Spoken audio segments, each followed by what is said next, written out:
Disney either does not like Mufasa or they don't like this movie because they released them 2 days apart, and Disney Plus just does not create enough content for them to have for this to be the big drops to, like, back to back like that. I'm John Stark from MacMovieGuy.com. I'm a blind film critic, and this is Alexander the Terrible, Horrible, No Good, Very Bad Movie. I mean, Road Trip. And we're gonna get into it. It has audio description, so thank you, Disney Plus. It oddly has not the kind of, you may be concerned. It has audio description, I promise you. So other companies have taken to describing. It has the Disney castle at the beginning of it, with the big da na na na na na na na na, that whole thing. It goes through that whole sequence. It's not described. Um, the description clicks in after that. So at first I was like, "Oh my god, is there no audio description track to this?" And then it came in like after that, and I was like, "Oh, they just didn't describe the castle? Why?" Did they put the castle in after the audio description track was created? Anyway, um, yeah, other companies have described the castle before. Anyway, this is a really long thing for me to talk about that one sequence. We need to get in this movie. Uh, this is it's not a sequel. This is not a sequel. This is just another fucking movie with this title that has absolutely no relation to the book whatsoever. Let's be honest. People are calling this a standalone sequel. It's not. There's nothing here. It was. This is not Alexander the Terrible, Horrible, No Good, Very Bad Day. This is not that, and it's not connected to that movie at all. It's a completely different family. Um, this movie has not even the same amount of family members in it. Sort of a different amalgamation of family members. If I remember correctly, the first movie had a baby. There's no baby. There's like a dog in this movie.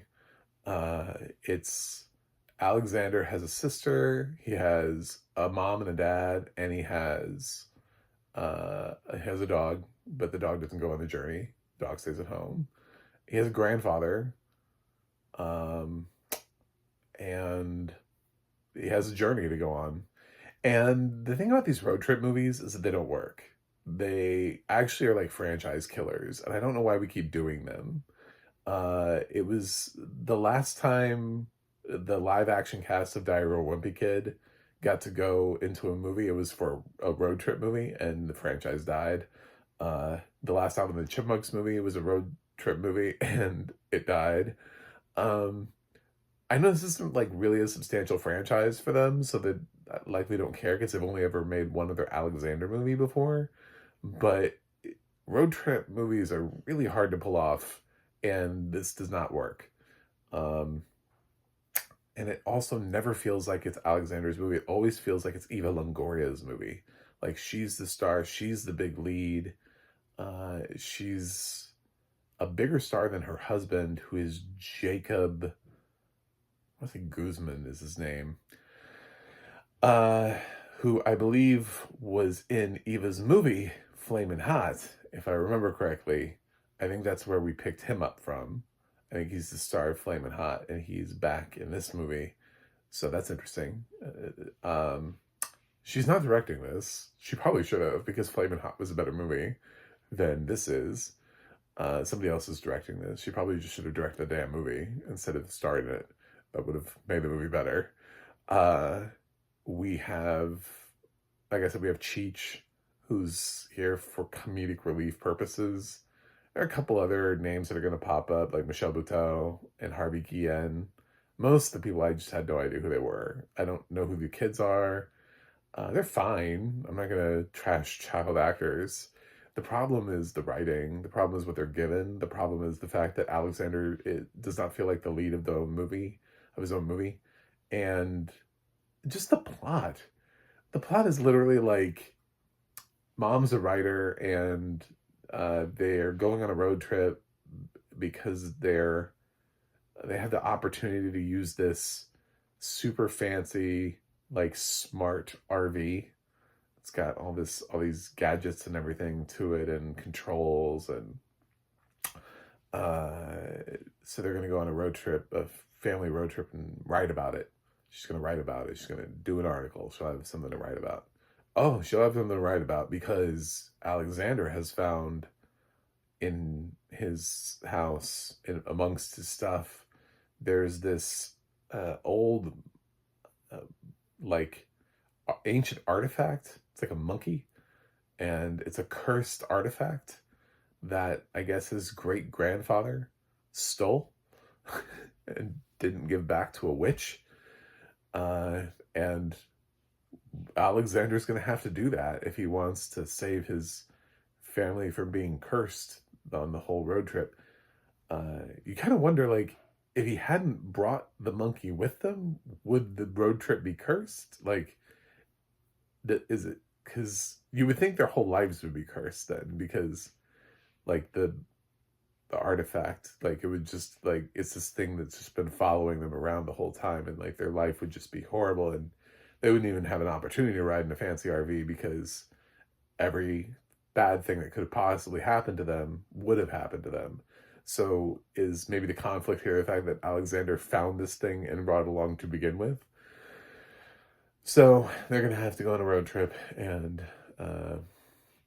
they visit a witch who picks up on vibes from this thing and tells them the history or the backstory or whatever. And then they're like, oh no, we have to return this to Mexico. Along the way, lots of hijinks ensue, random things that happen to the RV, to them, to the trailer. But some of it is like unavoidable, and some of it is just like not funny. And I know they're trying to go for laughs, but that's going to happen a lot. Like, everything, it just feels like they're just pushing a movie through. That square peg round hole thing. Well, this feels like what happens when you put the square peg into the round hole somehow. It just feels like you're just forcing things to happen for the sake of them happening, instead of them actually being organically funny or natural, or it's just like a set piece and somebody's like, oh, wouldn't it be funny if, and that guy who keeps saying that is not actually funny, and people keep listening to that guy, and it's actually not funny. It would not be funny if that happened. I never laughed in this movie, and that's really sad. I like Cheech as an actor. I was excited by his presence, but he had me. I was more engaged by him when he was watching the house than when he as soon as they hit trouble, dude jumps on his motorcycle. This is kind of a spoiler. I'm sorry. I apologize for spoiling a shitty movie for you. He hops on his motorcycle and just drives immediately. And he's like, oh my God, my family needs me. It's like, no, they need you to watch the house and the dog.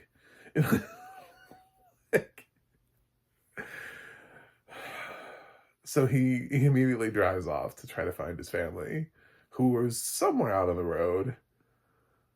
And he's going to catch up on the motorcycle? I don't know. And so he's on his own road trip, which will lead to certain people and places, and everybody will have a big happy family reunion at the end, and kumbaya, and it'll be lovely.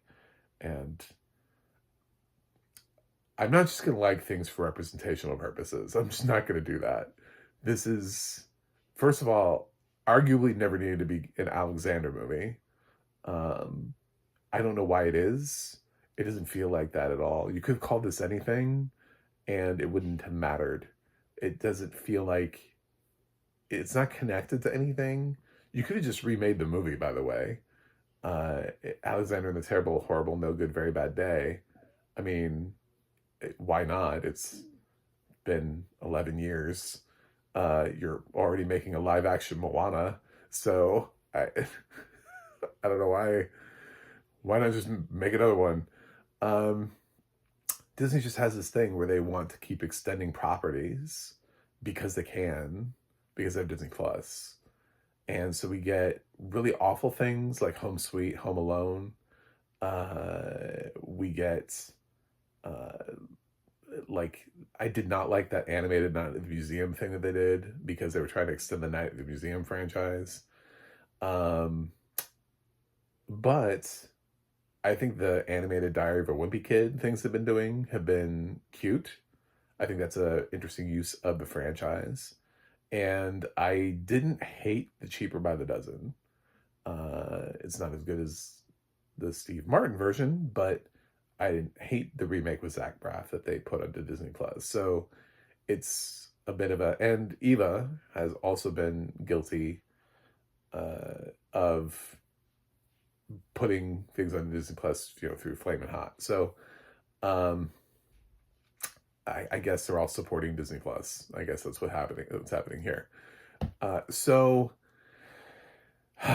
Alexander, should you watch it? No, you should not. Is the audio description good? I honestly barely noticed it. There was the thing that I noticed the most.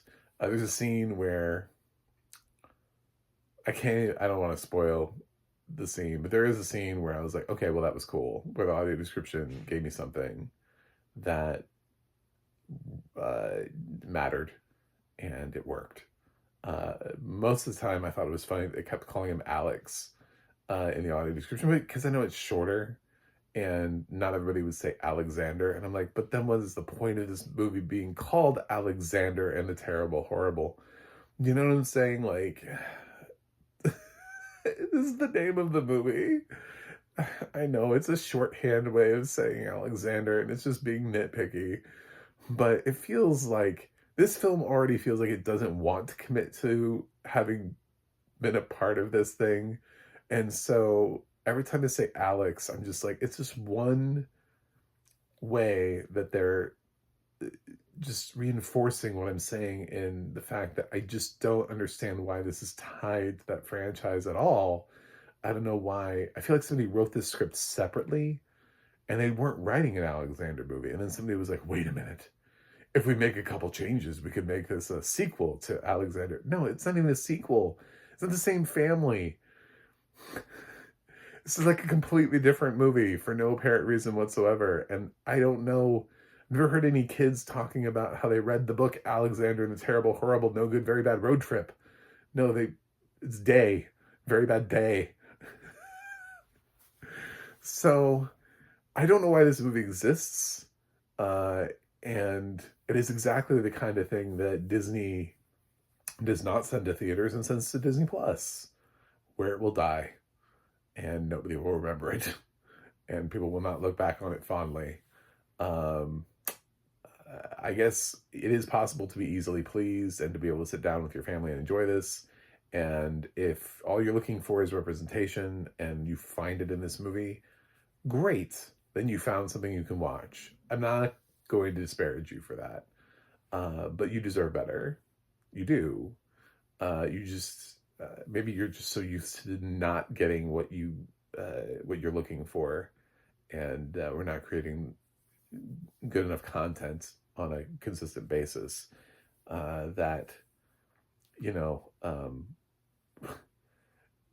when you're lost in a desert and you see an oasis, and you get there and you think you see water, you just start drinking sand. You don't know that it's not sand because you're just so thirsty. You're like, fuck it, I mean, anything at that point. That's what this is. This is sand. You're in the oasis. It's not a good movie, but if you want it to be, then it can be water for you. It just means Hollywood needs to be making better movies that target your demographic. That's what that means. Including Flamin' Hot, by the way, which wasn't even a movie that I was like, oh my God, it's the best picture I've ever seen. It is a far better movie than this is, though. So, props to Eva. Now I'm like reconsidering and going back around and being like, yes, Flamin' Hot was better than this. The Cheeto movie was better than this. So, where do I put Alexander in the Terrible, Horrible, No Good, Very Bad Road Trip? Yeah, I'm not at the end of the year. I'm not going to be remembering this fondly. This movie's going to get crushed by the inevitability of things that will come out later this year. I'm going to give Alexander the Terrible, Horrible, No Good, Very Bad Road Trip a C minus. I did not like this movie, and it's honestly a little bit longer than it needs to be. Especially when the jokes aren't working, having more and more jokes that don't work, just lengthening the plot. Uh, it doesn't have the budget to support the adventure that wants to go on either. That's the thing too, is it feels like it could be an adventure, because of the whole like lost artifact thing, which could be cool if you do it the right way, but it feels like that they're trying to do it in like the low budget way where it's like this hokey road trip movie instead of like an adventure movie where Alexander has to go on some sort of him and his grandfather would have been a way cooler movie. Um, because I think Cheech is probably the best thing in the movie. So uh, the two of them going together to return this idol without the rest of the family would have been probably a more interesting road trip movie than his whole family coming along. Because honestly, the sister is pretty basically a one note like girl that uh, does not want to be there, would rather be doing anything else. And dad, even though Jacob has done better things in the past, Eva is running circles around him because the material she's been given has been designed to support her as the lead of the movie. So most of the time he's just the straight man to her. Uh, yeah, I would have just written the family out of this and just put the kid on the road trip with Cheech and be like, let's return the idol and save our cursed family from. Anyway, that's it. Thanks for watching. Thanks for subscribing, and I'll see you guys on the other side.